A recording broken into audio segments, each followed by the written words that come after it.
Hi, Firearms and Flowers. I'm so glad that you asked this question. Thank you. I'm going to do my best to answer it as quickly and as in-depth as I can with a short period of time. Okay, so first things first, my name is Dr. Chanel Tolson. I am a scientist with a doctorate in public health. So what I kind of do here is I bridge the gap between science and the community. So people who may not understand science, I help them understand it better. Okay, so let's kind of start with genes versus traits. So a trait is something that is expressed, right? And typically to a layperson, it might be something that's physical. So we think of things like eye color, hair color. Those are traits, right? So sometimes they can be physical or phenotypic. We can see them. They're expressed visually. And other times, traits are expressed functionally. You can't really see them, but they're working. So they're in play, or they're working and getting things done. So that's a trait. A trait is something that's expressed, whether we can see it or not. And genes, your genetics, are what turn those traits on, or what activate those traits, or what makes them exist in the first place. Without genes, your genetics, your genetic makeup, your DNA, without that, there can be no traits. So traits they hang on genes, and genes are responsible for the expression of those traits. And remember, those traits can be physical, you can see them, or they can be functional. They just do their job. So that's the difference. So traits and genes. Okay, so now that's out of the way. What I'm seeing from what your comment is saying is that your fish is expressing a trait, which is to glow. And we can liken this to transformation.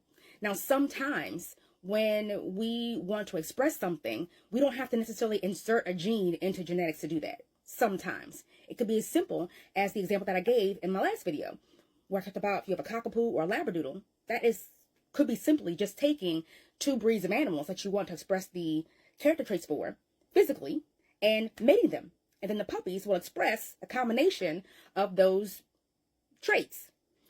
Whether that is curly hair, whether it is short noses, whether it's short bodies, whatever it is, you can do this without actually inserting a gene into another organism. So you can have a recombination of genetics just by breeding.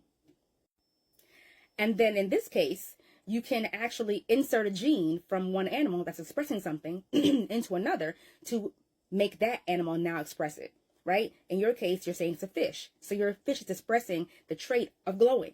So that was probably done by what we call transformation. And I'm not going to get into all the science behind it because it's kind of complicated, but the long and short of it is you have an organism that you want to express a gene in. So you take a plasmid with a vector, you tag on the gene of interest or what you want to express at the operon, so you can turn it on, and you tag it with something. In this case, it's some kind of a green fluorescent protein or something fluorescent, and you tag it. Then you insert it into the animal of choice that you want to be expressing that trait, and then you wait to see if it works. You wait to see if they took up that gene or not. If they did take up the gene, then your marker will show that. In this case, it's going to be the glowing. If your experiment did not work and the gene did not take up or wasn't expressed, then you won't get the marker. So the marker is the fluorescence. So in this case, the fluorescence is the marker.